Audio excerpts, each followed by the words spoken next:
বন্ধুরা, দেখো মা এখন মোচার চপ বানাবে। মা, মোচার চপ বানাতে কি কি লাগে? মোচা চপ বানাতে মোচা লাগবে। এখানে আমি মোচা আর হলো মটর ডাল আর কিছু চিংড়ি মাছ একসাথে বেটে রেখেছি। সাথে নিয়েছি পেঁয়াজ, রসুন, আদা আর হলো মরিচ কুচি। আর ব্যাটারের জন্য লাগবে বেসন। তাহলে চলো আমরা মোচার চপ বানানো শুরু করি।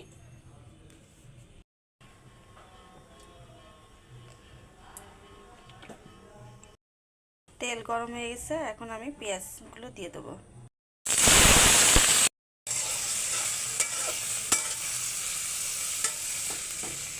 এখন পরিমাণ মতো লবণ দিয়ে দিলাম, হলুদ,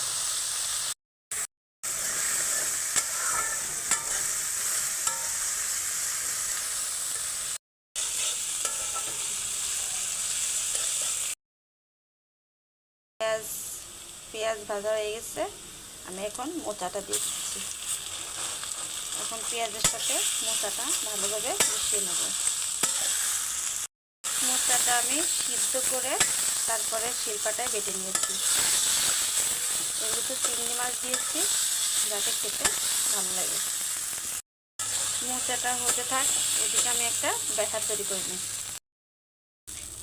এখন আমি এর ভিতর হাফ চামচ মতো জিরার গুঁড়ো দিয়ে দেবো, দিয়ে আবার ভালো করে মিশিয়ে নেব। পুরটা আমার প্রায় হয়ে গেছে।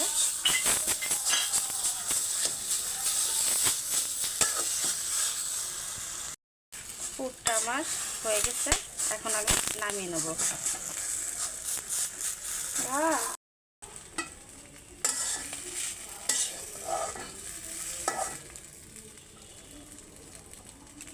মা, মা, পুর দিয়ে তো অনেক সুন্দর গন্ধ বেরোচ্ছে। আমি একটু খেয়ে দেখবো? দেখো, চিংড়ি মাছ দিয়ে তো এই জন্য মনে হয় গন্ধটা বেশ সুন্দর বেরোচ্ছে।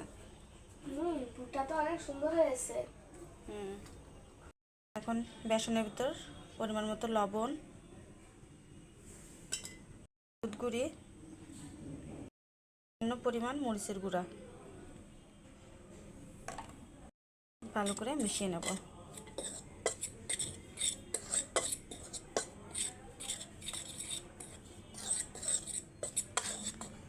অল্প জল দিয়ে মাখিয়ে নেব।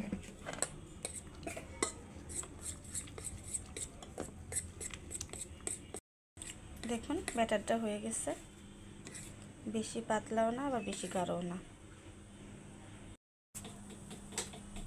এখন মোচার পুরটা আমি গোল করে নেব।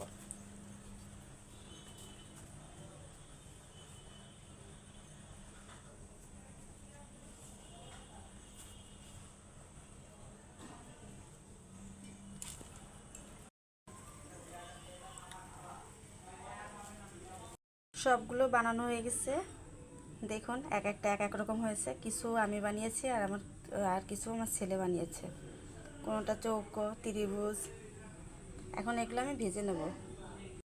কড়াইয়ে তেল দিয়েছিলাম, তেল গরম হয়ে গেছে। এখন আমি এগুলো ভেজে নেব।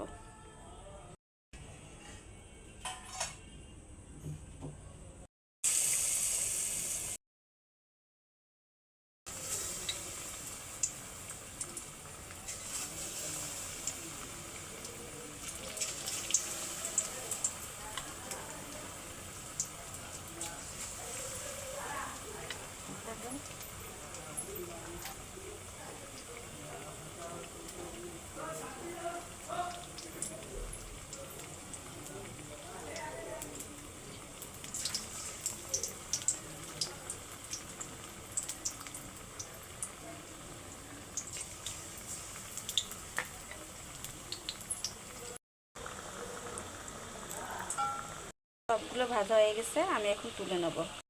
তৈরি হয়ে গেল মুচমুচে মোচার চপ। আমার ভিডিওটি যদি আপনাদের ভালো লেগে থাকে তাহলে লাইক, কমেন্ট এবং শেয়ার করে আমার পাশে থাকবেন।